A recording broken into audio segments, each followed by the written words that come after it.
하나님께서는 우리가 출애굽기를 보면은 하나님께 간구하지 않고 두드리지 않는 자들에게는 응답을 해주지 않습니다. 아무튼 하나님께 구하지 않으면은 하나님께서는 좋아하지 않으신 것 같아요. 좋은 일이나 나쁜 일이나 하나님께 문을 두드려야 합니다. 그래서 저도 교회의 방침을 많이 그런 식으로 세웁니다. 우리 성도들이 말 안 하면 나도 대답하지 않는 것을 원칙으로 합니다. 목사님 해주세요. 목사님 해주세요. 그게 원칙인 것 같은데 여러분들이 잘 모르는 것 같아요.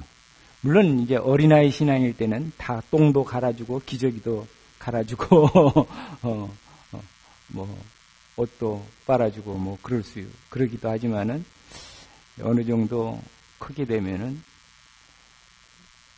아이들이 울지요. 갈아달라 하고 울지요. 아이들도 엄마한테 울어요. 기저귀 갈아달라.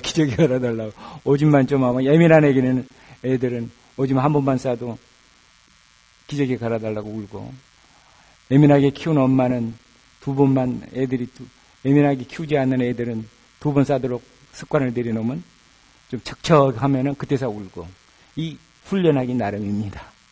사람은 훈련하기 나름입니다. 애들도 예민하게 키우면 안 돼요. 피곤해요.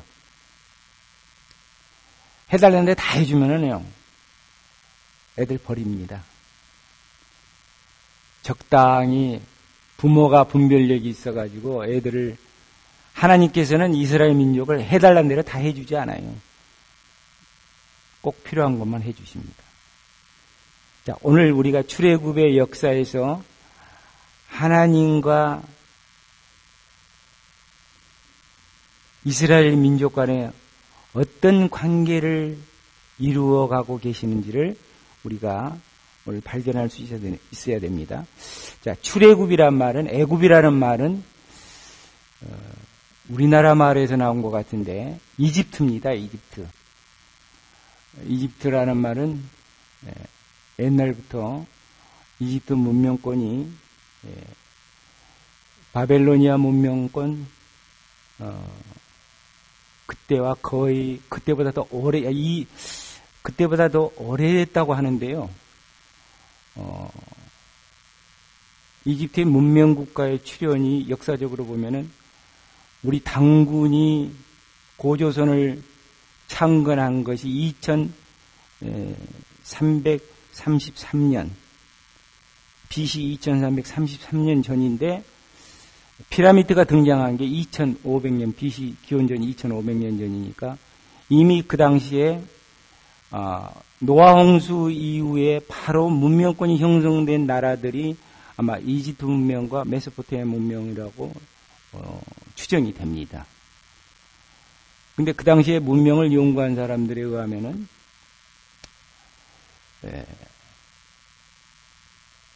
그 스핑크스하고 이러한 그 조각물들을 기하학적인 그 기술에 의해서 세웠는데, 그게 소위 말하는 미스터리입니다.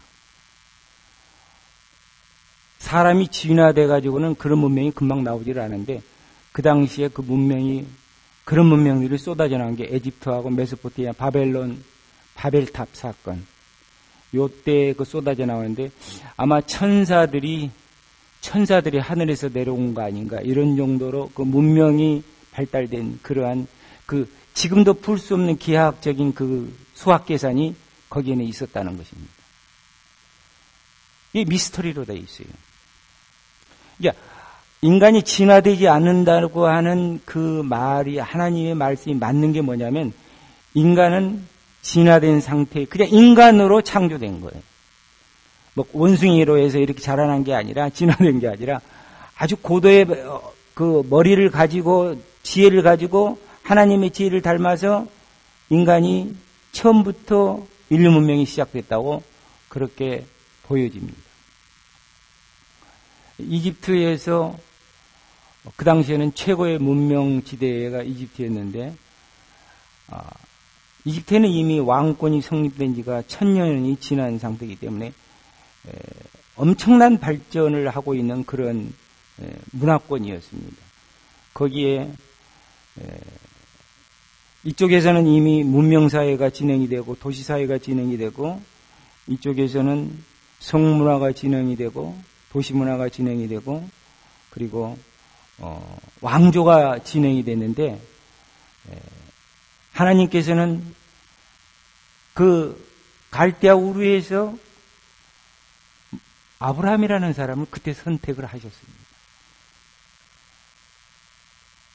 에집트에서는 이미 큰 문명권이 형성이 되어 있는데, 비로소 아브라함이라고 하는 한 사람을 하나님이 선택했습니다.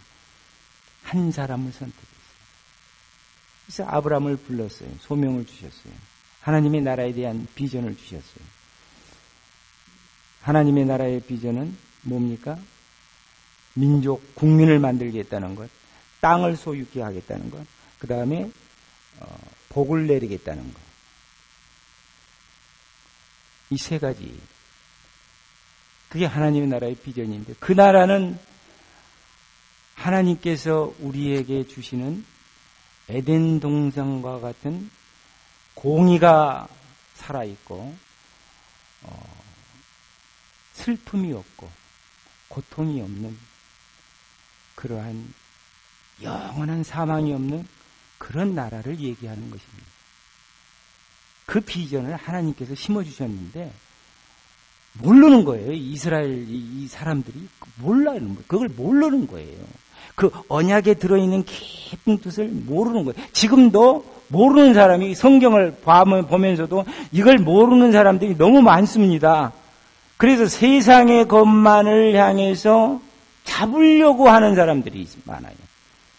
교회를 다니면서도 세상 것만을 위해서 교회를 다니는 것처럼, 하나님을 잡으면서도 세상 것을 위해서 하나님을 잡은 것처럼 그렇게 살아가는 사람들이 거의 대부분이 아닌가.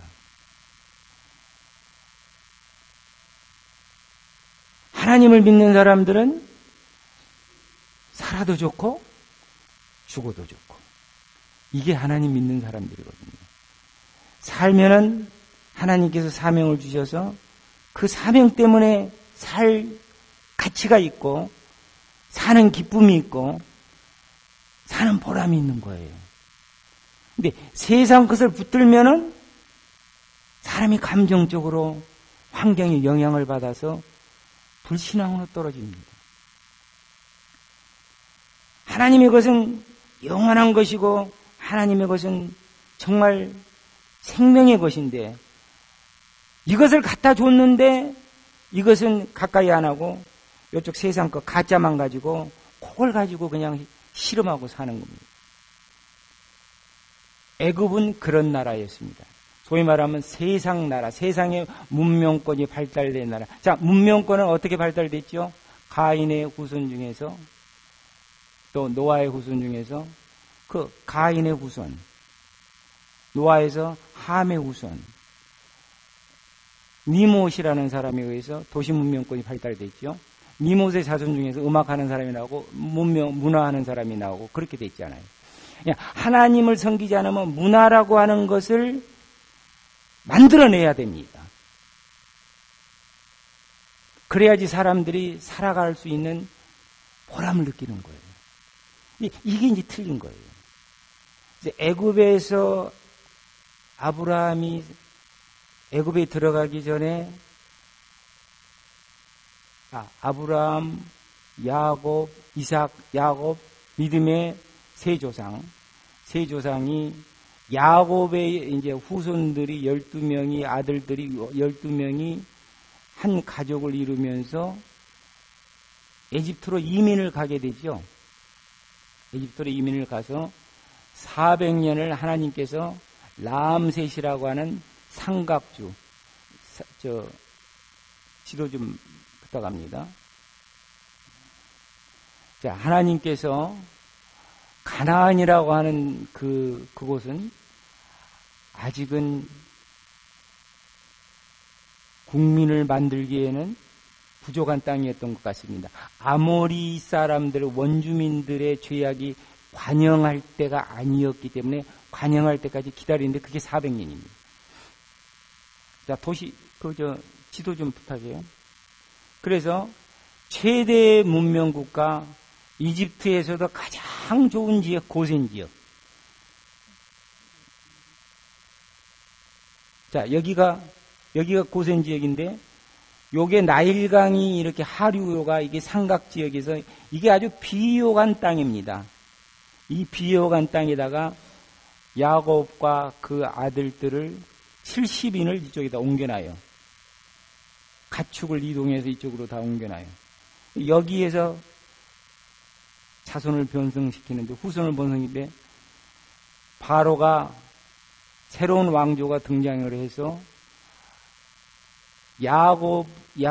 야곱의 아들 요셉이 이곳에서 이집트에서 국무총리를 했을 때는 힉소스 왕조라는 셈의 계열의 중앙아시아의 그 민족입니다. 셈의 계열의 그냥 셈 계열의 그 민족들이 가서 이집트를 점령해서 힉소스 왕조를 세워가지고 그 힉소스 왕조가 같은 셈족인 아마 야곱의 가족들을 상당히 우대했던 것 같습니다. 그래서 많은 특혜를 누리죠. 여기에서 많은 특혜를 누려요. 그러니까 먹을 것 풍부하고 입을 것 풍부하고 가축 줄 것 풍부하고 너무 풍부한 땅에서 400년을 사는데 300년을 살다 보니까 막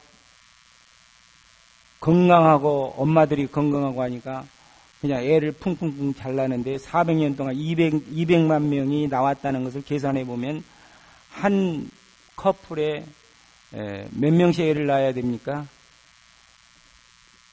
수학자들의 통계에 하면 한 커플이 12명씩 애를 낳아야 됩니다. 그러니까 10명 낳는 집도 있고 15명 낳는 집도 있고 5명 낳는 집도 있고 20명 낳는 집도 있겠죠. 얼마나 풍성했으면 아마 1년에 한 명씩은 낳았을 것 같아요. 그래도 100년, 10년이면 10명밖에 안 나는데.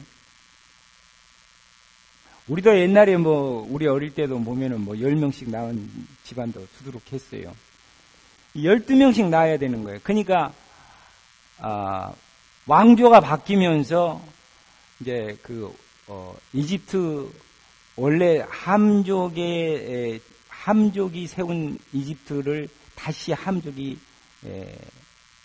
재탈환해가지고 왕조가 바뀝니다. 이게 이제 18왕조에 가서 왕조가 바뀌는데, 왕조가 바뀔 때에 이 고센 땅을 그 새 왕조가 보니까 고센 땅에 이상한 민족이 와, 이방인 민족이 와서 막 번성을 누리고 막 애들을 엄청나게 낳으니까 이게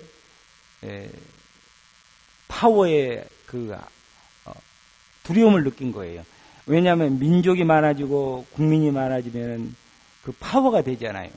그러니까 고역을 시켜가지고 간역을 시켜가지고 이제 이 람셋의 국고성을 건축하기에 동원을 시킵니다. 노예로 동원을 시킵니다. 이 사람들을 다 노예로 동원을 시켜가지고 한 130년 정도를 노예로 전략을 하는 노예 생활이 시작이 됩니다. 그래도 노예로 간역을 해도 먹을 것은 먹고 입을 것은 입으니까 동물처럼 살긴 해도 대접을 못 받아도 먹는 데는 지장이 없어 살았던 것 같아요. 근데 애를 잘 낳으니까 바로가 이제는 너무 잘 낳으니까 너무 이방 민족이 파워가 커지니까 애들을 못 낳게 다 산파한테 명하기를 아들만 낳으면 다 죽여라. 아들만 낳으면 다 죽여라. 그런데 산파들이 하나님의 은혜를 잊고 거짓말을 한 거죠. 뭐라고 거짓말해요? 아들을 낳았다 그래서 가보면은 아들을 낳는다 그래 가보면 다 이미 낳아버렸더라. 이렇게 거짓말을 해요. 그냥 하나님께서 이 민족을 국민을 만들기 위한 작업을 하시는 거죠. 이제 봄이 됐습니다. 봄이 됐는데 우리가 홈데포라든가 로에 가보면은 이제 화분들이 이렇게 자라죠. 화분들이 요만한 옹적이만한 이 플라스틱 그 화분에 하나씩 꽂혀 있습니다. 자, 이걸 사다가 우리가 심지요. 이와 같이 고센 땅에다 갖다가 큰 밭에다가 믿음의 조상 세 사람이 모판을 만들죠. 모판을 만들어서 그 모판을 옮겨서 고센 땅에다가 심어요. 심어가지고 200만이라는 국민을 만들어내죠. 그러니까 국민이 있어야 나라가 형성이 되니까. 이제 때가 돼서 하나님께서 노예 생활을 거치지 않으면은 하나님을 찾지를 않습니다. 왜냐하면 먹을 것 있고 입을 것 있고 편하면은 절대 하나님을 인간은 찾지를 않습니다. 어려울 때만 찾게 되는 거죠. 그렇잖아요? 그래서 하나님께서 부르짖는 소리를 듣고 하나님께서 이제는 그 언약을 기억하셨더라 하면서 출애굽이 시작되고 있습니다.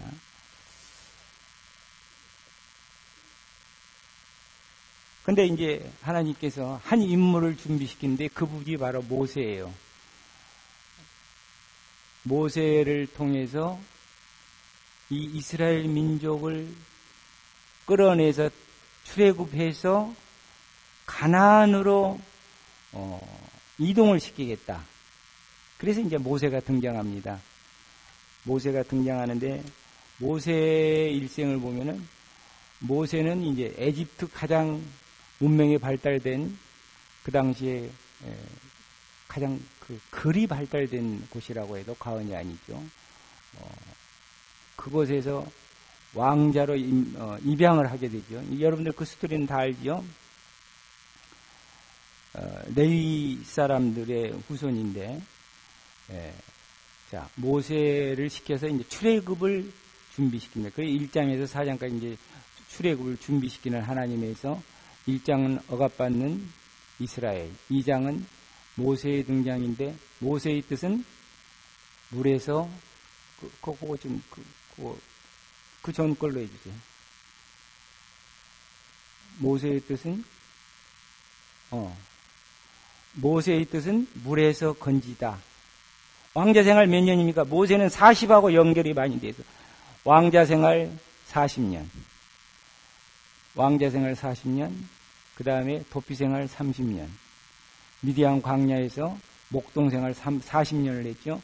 그리고 이스라엘 민족을 이끌어가는데 40년, 광야에서 40년, 40년 이렇게 해서 120년을 살다가 하늘로 올라가시는 그런 분입니다. 소명받는 이제 모세에 대해서 나오는데,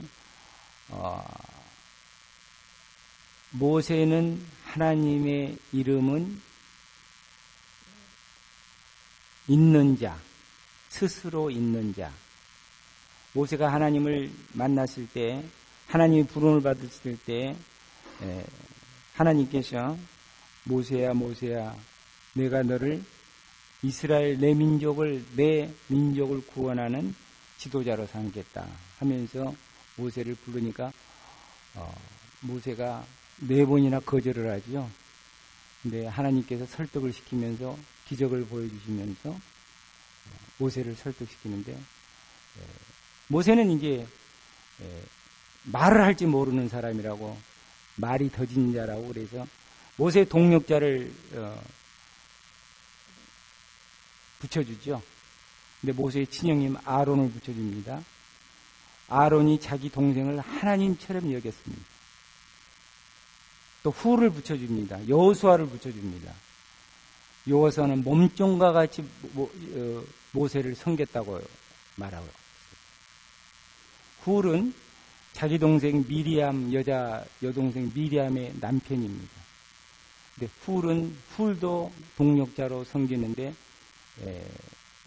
아말렉과의 전쟁에서 그 모세의 손을 옆에서 받쳐준 사람으로 소개되고 있습니다. 이게 하나님께서 이제 소명을 주실 때 언약을 아브라함에게 하신 언약을 기억하게 하시고, 애굽을 탈출할 때 네가 지금 여기서 지금 시내산에서 떨기나무 속에서 하나님을 만나는데 네가 여기서 나를 예배하게 될 것이라는 것이 내가 너를 부른 증거가 될 거다 하면서 지팽이를 잡으라는 거죠. 지팽이는 은사를 가르칩니다. 지팽이를 잡고 모세는 항상 지팽이로 모든 사역을 기적을 일으키는 그런 역사를 하죠. 그래서 동력자 은사의 지팽이를 잡게 한다. 동력자 아론 은사의 지팽이를 잡게 한다. 그러한 뜻이 되겠습니다.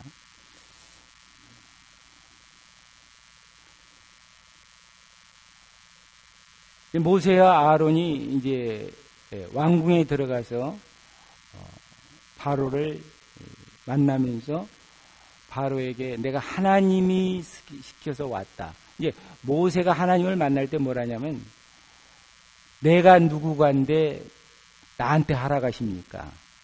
그런데 바로한테 가니까 하나님이 여호와가 지금 우리 민족을 이스라엘 민족을 구출하게 하셨다고 얘기를 하니까 바로가 뭐라 그러냐면 하나님이 여호와가 누구간데라고 묻습니다. 여호와가 누구간데 내가 여호와의 말을 듣고 내가 여호와의 말을 믿고 그대로 하겠느냐 그렇게 반문을 합니다. 그래서 하나님을 믿지 않은 사람들은 아무리 얘기를 해도 이해할 수가 없죠. 하나님을 모르는 사람들에겐 아무리 하나님을 소개해도 하나님을 알 수가 없습니다. 하나님을 알 수가 없어요. 하나님을 아는 것은요, 하나님의 은혜일 뿐입니다. 요즘 제가 이제 어저께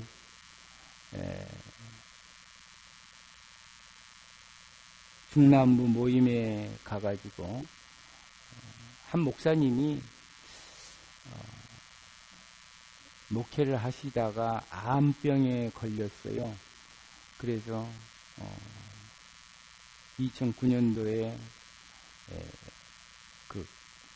간 경화를 판정을 받고 수술을 해가지고 간은 다 나았는데 10년 후에 다른 데서 재발이 됐습니다.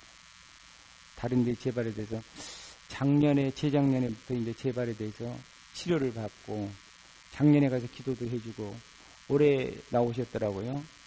올해 나오셨는데 그분이 디프레션, 우울증을 자꾸 얘기를 하더라고요. 그래서 저도 이제 경험을 했기 때문에 우울증이 올 때가 있는데 거기 붙들리면 한 달도 가고 뭐 며칠도 가고 뭐 이런다 그럽니다.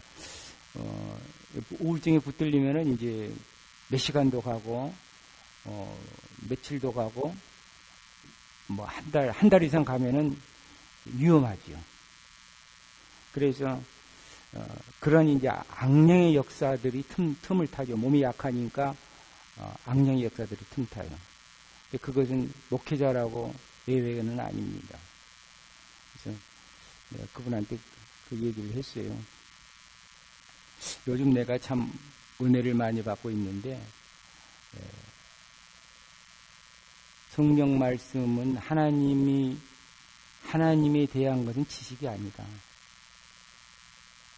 지금 내가 그분한테 위로할 수 있는 것이 무엇이겠습니까? 목사님한테 하나님이 어쩌고 얘기해봐야 아무 소용없어요. 다 하나님 너무 잘 아십니까? 지식으로는 뭐 너무 잘 알아요. 제 얘기를 했어요. 나는 요즘 내가 살아있다는 것만 해도 감사하고 내가 하나님의 이름을 부를 수 있다는 것만 해도 참 감사하다. 이게 새로운 말이 아닙니다. 이게 지식이 아닙니다. 뭘로 하나님을 우리가 증거할 수 있겠습니까? 근데 이집트의 지금 출애굽기의 역사를 보면은 하나님께서 다 지금 이스라엘 민족에게 하나님을 경험시키는 거예요. 하나님을 보여주는 거예요. 다 보여주는 역사를 실질적으로 일으키는 겁니다. 지금 실질적으로 마라에 쓴물을 줬다가 단물을 줬다가 단물이 되게 했다가 또 목이 마르면 또 르비딤에서 다 반석을 깨게 해서 생수를 줬다가 이게 반복의 역사들이에요. 반복. 이게 다 체험을 통해서 체험할 때마다 이스라엘 민족이 뭐라 그러면 모세를 믿고 하나님을 믿었더라. 이런 구절이 이제 병행해서 따라옵니다. 모세를 믿고 하나님을 믿었다. 체험을 하게 되니까 지도자를 믿게 되고 체험을 하게 되니까 하나님을 믿게 되는데 계속 믿게 되더라. 믿었더라는 고백이 계속 따라옵니다. 성경을 보세요. 출애굽기를 쭉 보세요.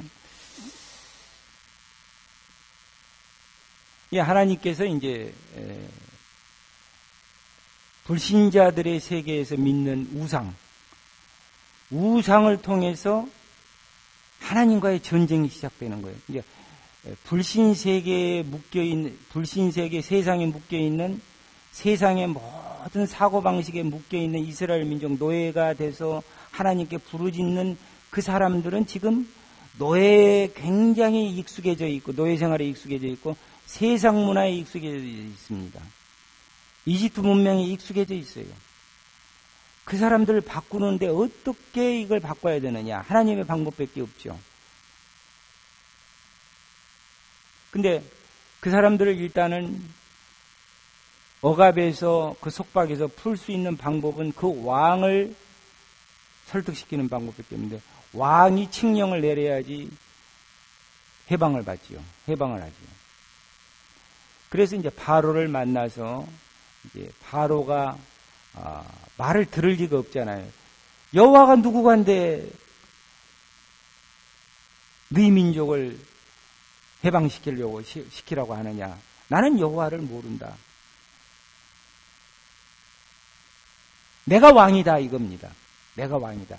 불신자들의 세계에는 다 자기가 왕이에요. 자기가 왕. 믿는 사람들은 하나님이 왕인데 불신자들 세계에서는 자기가 왕이에요. 그래서 자유롭죠. 자기가 왕이니까. 자기 마음대로 하니까. 자기 마음대로 믿으니까. 근데 그 사람들이라고 아무것도 안 믿는 사람들이 아니에요. 불신자의 세계에서도 우상이 있지 않아요. 자, 대표적인 우상이 10가지가 나오고 있습니다. 그 사람들이 믿는 대표적인 우상을 통해서 하나님이 하나님 되심을 증거하는데 그걸 영적인 그것을 우리는 전쟁이라고 합니다. 그래서 이제 10가지의 재앙이 나오죠. 10가지의 재앙이 나옵니다. 모세와 바로의 대결. 5장에서 13장에 보면은 이제 이 영적인 전쟁이 10가지가 나오는데 전쟁에서는 패배하면은 어떤 분입니까? 비참하고 고통스럽고 죽음이 옵니다. 그러니까 영적 전쟁을 하더라도 지면 안 돼요. 우리는 지면 안 되게 돼 있어요. 전쟁은 이겨야 되는 겁니다. 자, 이 전쟁을 보면은 개구리, 이, 악질, 중간에 파리가 없네. 파리. 악질, 우방, 메뚜기, 흑암. 그 다음에 장자의 죽음. 초태생의 죽음이죠. 짐승까지 다 죽이니까. 이 10가지를 숭배하는 이집트 사람들, 이집트의 왕. 그래서 그 사람들이 숭배하는 우상을 통해서 너희들이 숭배하는 신은 가짜다라는 걸 증거하는 거예요, 지금. 마지막 장자의 죽음을 통해서 초태생의 죽음을 통해서 빨리 가라. 빨리 떠나라. 그러니까 이스라엘 사람들이 그 저녁에 그것을 빠져나오는데 제대로 준비를 못하니까 떡을 굽는데 무교병을 이제 뭐랍니까? 부는 거 이렇게 그걸 뭐라 그럽니까? 그걸 안 넣고 그냥 밀가루를 그냥 구워요. 그걸 무교병이라고 하는데 무교병만 구워가지고 챙겨가지고 나오면서 이집트 사람들에게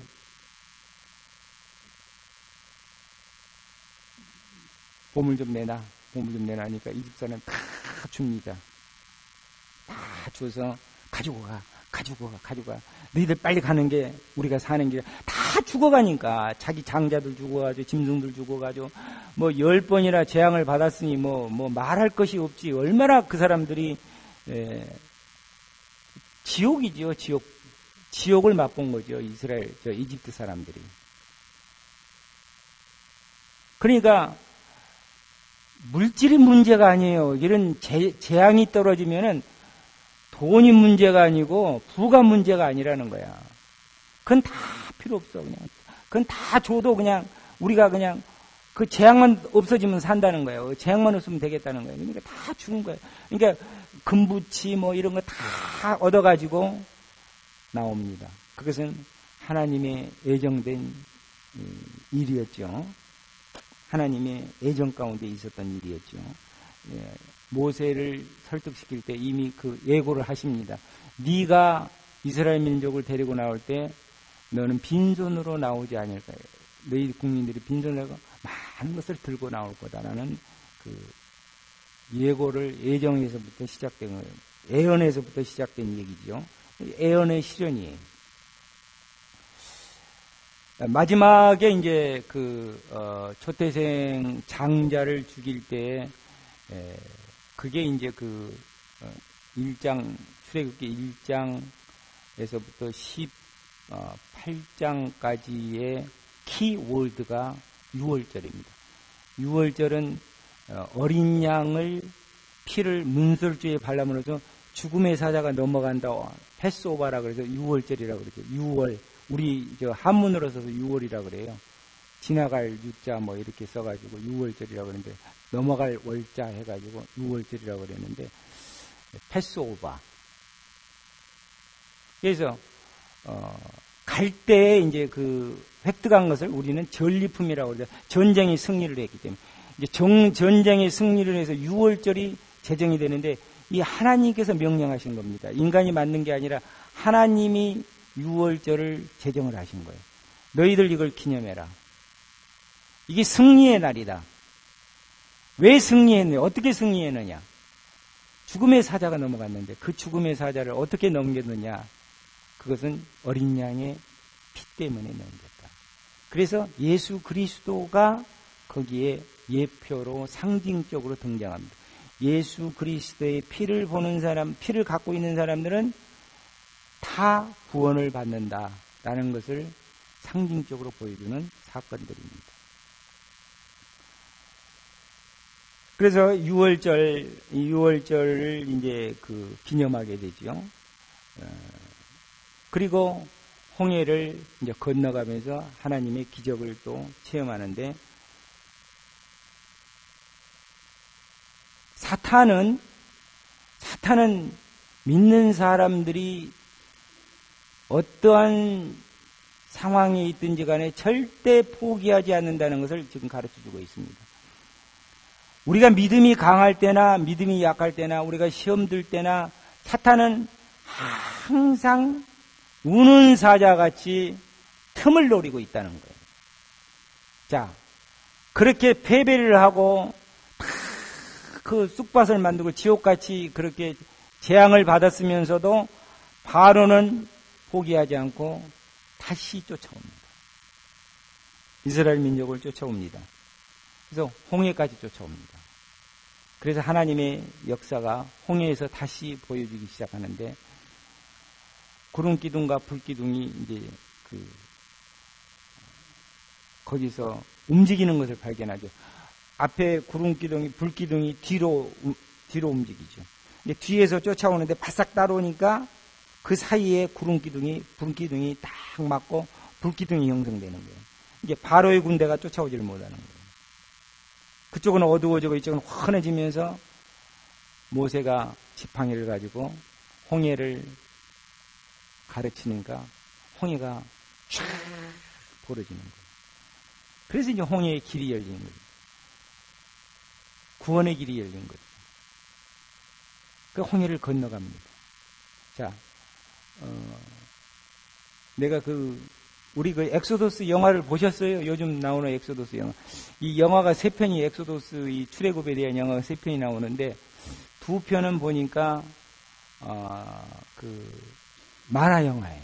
근데 만화 영화가, 표현은 잘했습니다. 근데 요즘 나오는 것은 실질적으로 로케를 해서, 실질적으로 사람이 등장하는 그러한, 영화이기 때문에, 상당히 촬영을 잘한 것 같은데, 여러분들이 이제 요즘 이제 영화를 보시면서 성경의 원문하고 좀 다르다는 것을 좀 발견할 겁니다.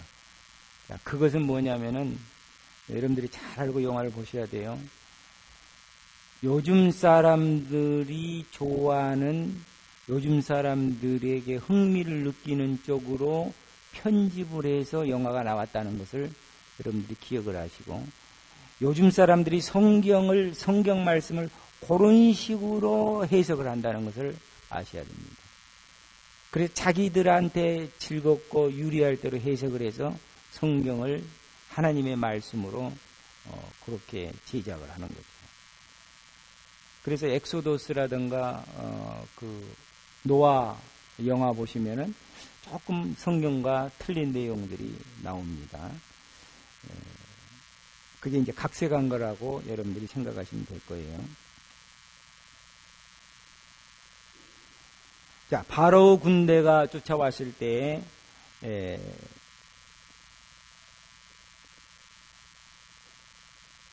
하나님께서 출애굽 14장 14절에서 너희를 위해 싸우르니 너희는 가만히 있을지어다.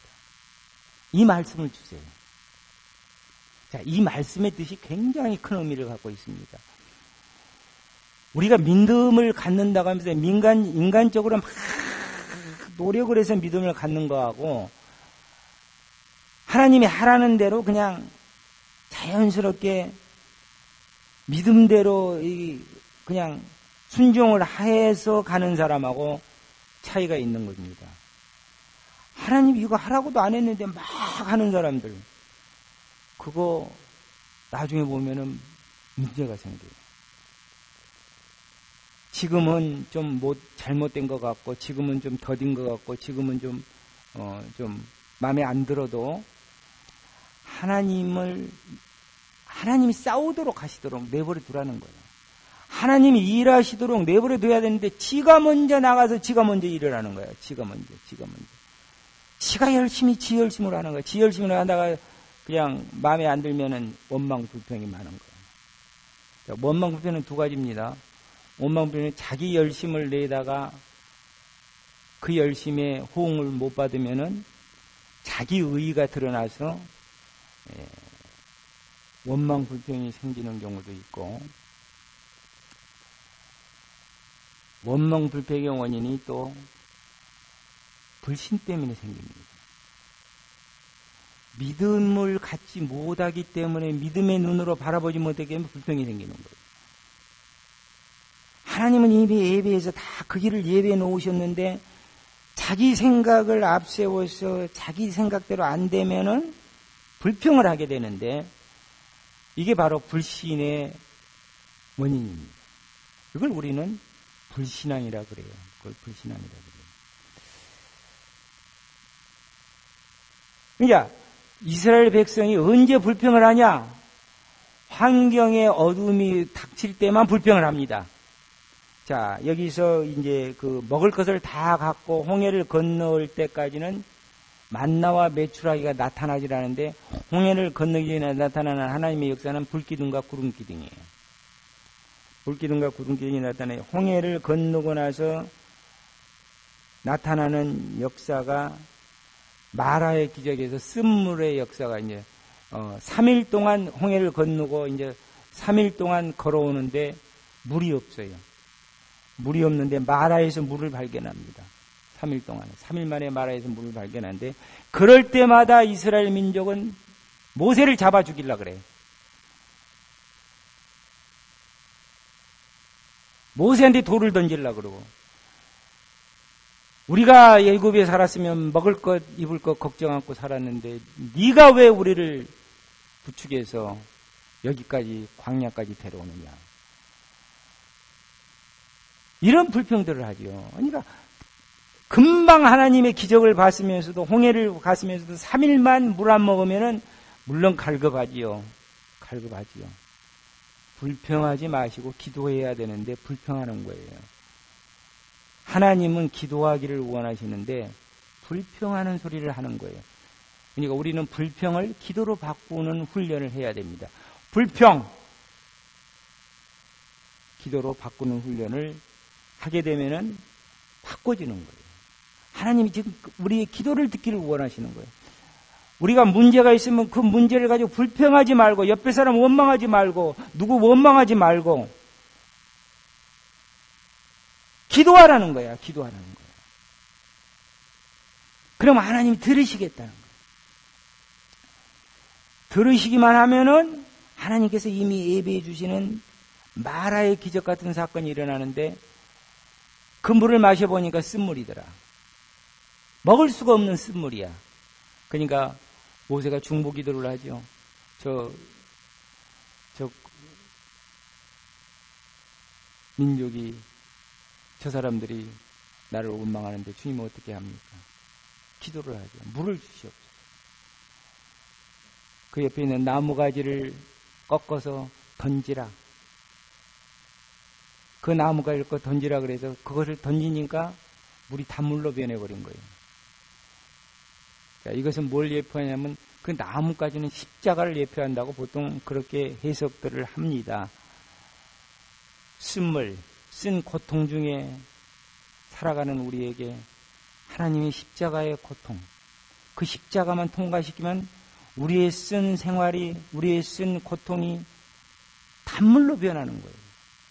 고통이 기쁨으로 변하는 거예요. 절망이 희망으로 변하는 거예요.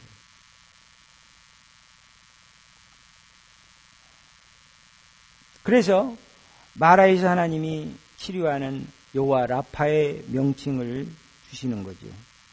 여호와, 나는 치료하는 하나님이라는 말씀을 주시면서 너희들이 내 말에 순종하면 에집트에 내리는 질병을 하나라도 너희에게 내리지 않겠다. 순종하면은 내리지 않겠다. 이런 약속을 해주시고 있습니다.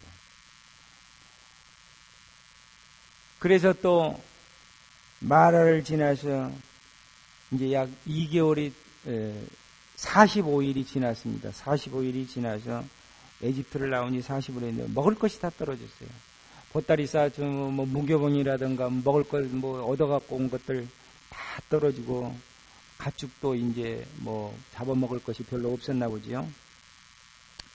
그러니까 또 불평을 하고 또 원망을 하기 시작하면서 또 모세를 괴롭힙니다.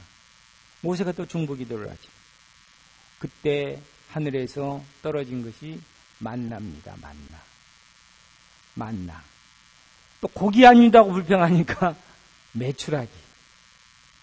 근데 여기서 중요한 것이 뭐냐면은 만나를 하나님께서 내려주시는데 각자가 가서 거둬들여야 돼. 자기 노력을 해야 돼. 하나님이 주신 거 가만히 앉아서 입만 벌리고 있으면 안 돼. 가서 노력을 해서 거둬들여야 되는데 한 사람이 딱 정해진 양이 있어. 한 사람이 정해진 양이 그걸 더 이상 오버하면 안 돼. 일용할 양식밖에 안 주셔. 안식일이 낀 날은 이틀분을 주시는데 이틀분을 더, 그러니까 평일에는 하루분밖에 안 주시는데 평일에 욕심이 많아서 더 많이 거두어 간 사람은 그게 다 썩어버려. 다 썩어버려. 그리고 안 거두어 간 사람은 굶겨.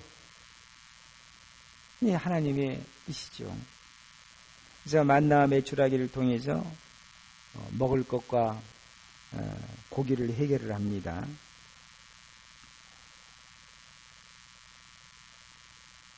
여기서 이제 안식일이 제정되는 것이 이제 나오는데 안식일이 여기서 제정이 됩니다.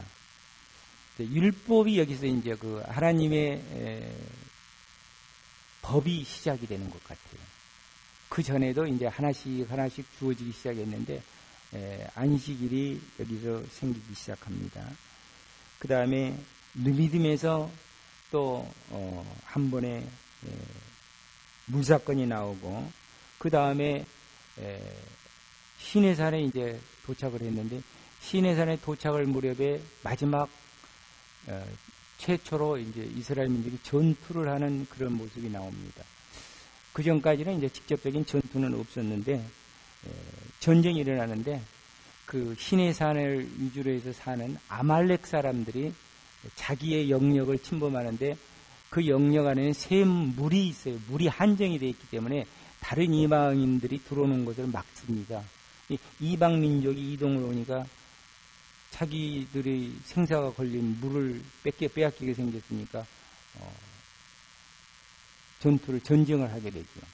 전쟁을 하는데 여기서 이제 그 전쟁에서 보여주는 게 뭐냐면은 중보기도에 대한 하나님의 훈련을 보여주시는데 여기에 이제 여호수아가 등장합니다. 여호수아는 몸종이에요. 여호수아는 모세의 몸종과 같이 모세를 섬긴 그러한 2세대의 사람이었습니다. 젊을 때부터 모세를 따라다닌 사람이에요. 그리고 아론과 홀이 기도를 해서 이제 모세가 기도하고 여호수아를 내세웁니다. 여호수아를 장수로 내세워서 뭐 그 사람들이 전쟁을 해봤겠어요. 그 당시에 전투가 무슨 대오가 있었겠어요. 무슨 전략이 있었겠어요. 아무튼 하나님이 나가서 싸우라 그러니까 싸웠겠죠. 그래서 아말렉과의 전투에서 여호와 니시의 하나님이 계시되지요. 승리의 하나님. 이 영적인 의미는 뭐냐면은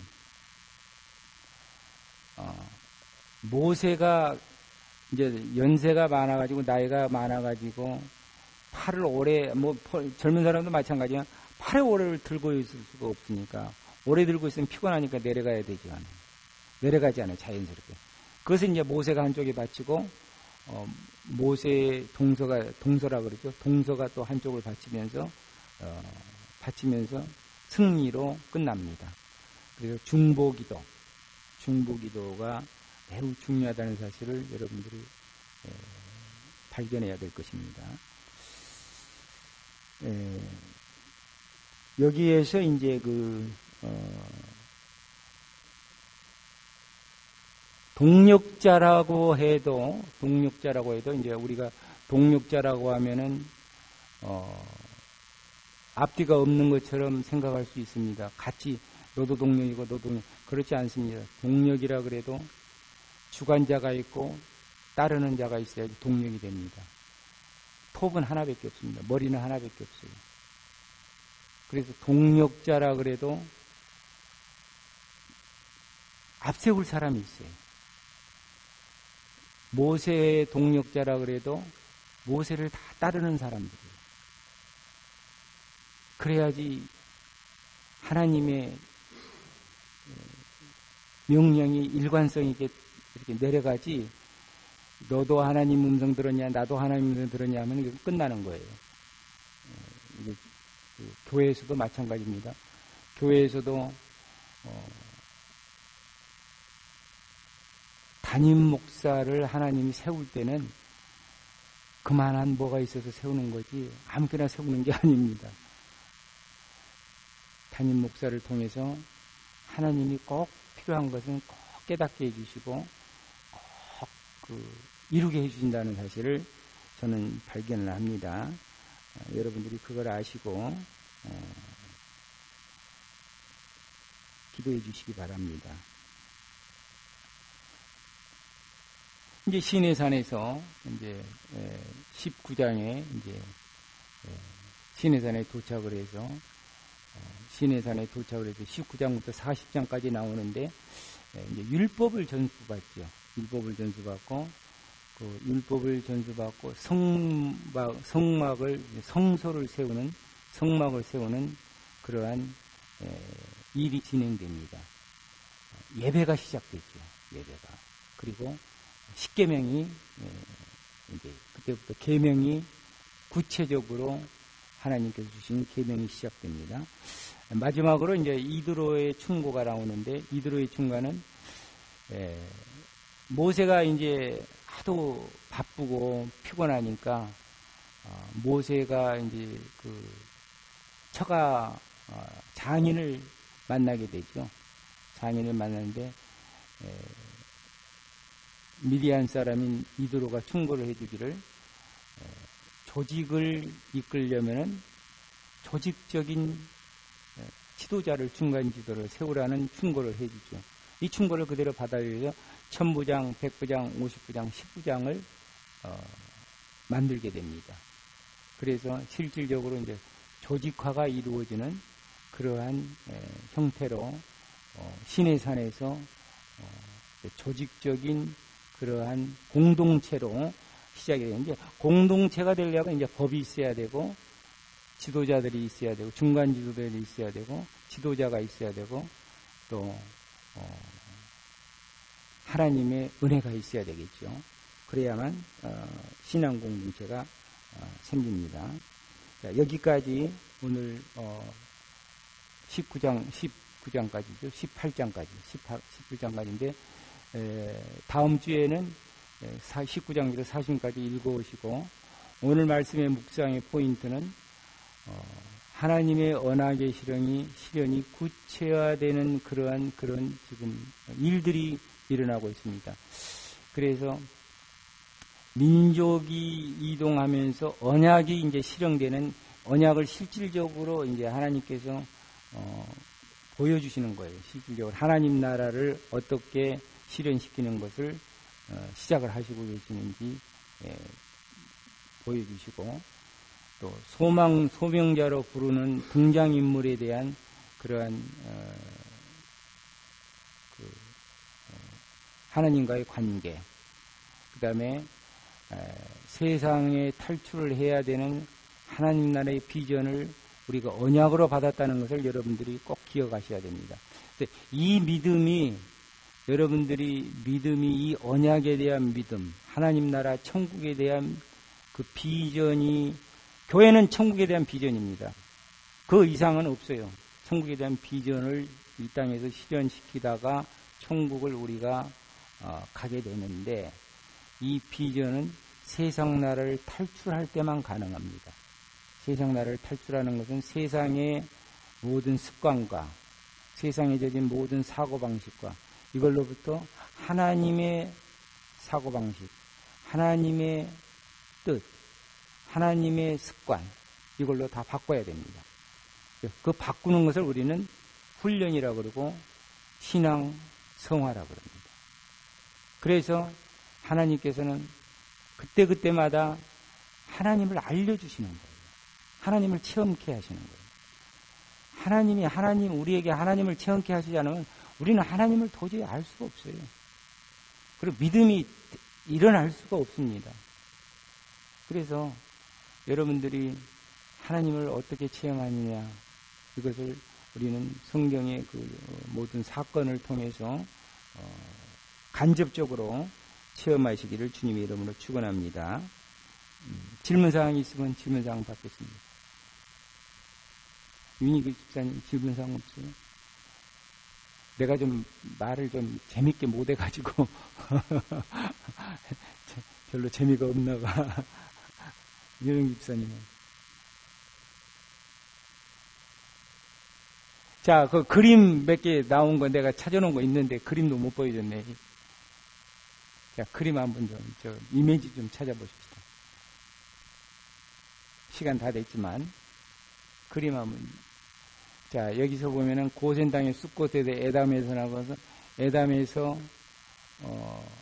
마라의 쓴물, 엘림에서 이제 안식이 나오죠.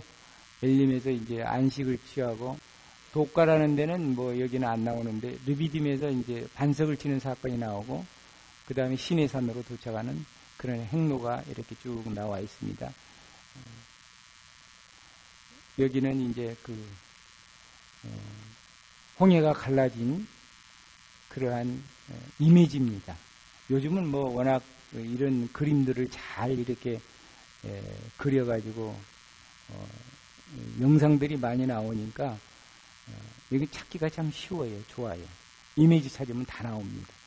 그 다음에 구름기둥인데, 구름기둥이 이제 그 광야에서 뜨겁지 않아요. 직사광선이 뜨거우니까 나무도 없고 그런 데가 그늘도 없는 데니까 이렇게 구둥기로 막아주지 않으면 여기 살 수가 없는 지역이니까 하나님이 이렇게 구둥기둥으로 막아서 사람들이 여기서 쉬게끔 만들어 주십니다. 그다음에 불기둥이 있죠. 저녁에는 이제 불기둥으로, 저녁에는 춥지 않아요. 추우니까 불기둥으로 이렇게 온화한 난로 역할을 하게 만듭니다. 그래서 저녁을 이렇게 잠을 자게 해주시고, 참, 그래서 이스라엘 민족이 가장 평화로울 때가 광야 생활이라 그래요. 광야 생활. 광야 생활에서는 신도 안 달고 먹을 것 걱정도 없고 입을 것 걱정도 없게 이 광야 생활에 온방 난방 자동 시스템이 다 되어 있는 거예요. 또 그림 나온 거 있죠.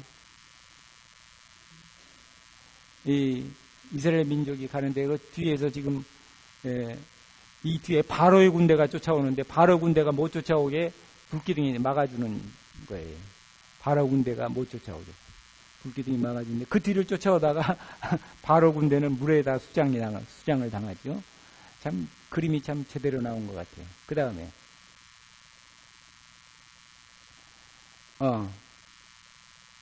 여기는 이제 우리 저 뒤에 보면 우리 그 액자에도 나와 있죠. 이 그림은 우리 액자에도 나와 있는데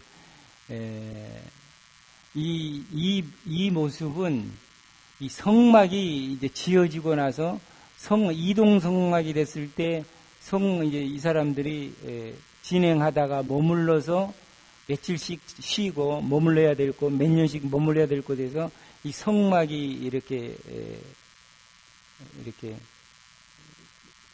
만들어집니다. 성막을 갖고 다니면서 이 성막을 조립해서 이렇게 만드는데, 성막이 세워지면은 이곳이 성소가 있는 곳이죠. 지성소가 있는 곳에 이 지성소 언약궤 위에서 불기둥이 이렇게 항상 쏟아나, 이 불기둥이 움직이고 구름기둥이 움직이면은 이 사람들이 하나님이 움직이시는구나, 우리도 움직여야지 하면서 이걸 보면서 이제 이동을 준비하게 됩니다. 얼마나 편리한지 몰라요. 이게 하나님의 방법이에요. 우리도 살 때 이렇게 살아야 되죠. 하나님의 방법대로 따라가면은 하나님이 다 해줘. 이렇게 불기둥, 뭐 구름기둥, 뭐 만나, 메추라기 다 해줘. 근데 하나님은 5년 후에 10년 후에 거 준비시키지 않으신다는 걸 여러분들 모르시죠? 우리는 그걸 욕심이라고 얘기합니다. 성경은 그걸 욕심이라고. 일용할 양식을 주옵시오 하지 5년 후에 10년 후에 100년 후에 우리 대대손손 잘 살게끔 부를 축적하라고 절대 말씀한 적이 없습니다. 자, 그림 보시고 여러분들 상장을 해 주시기 바랍니다. 우리 기도하시겠습니다.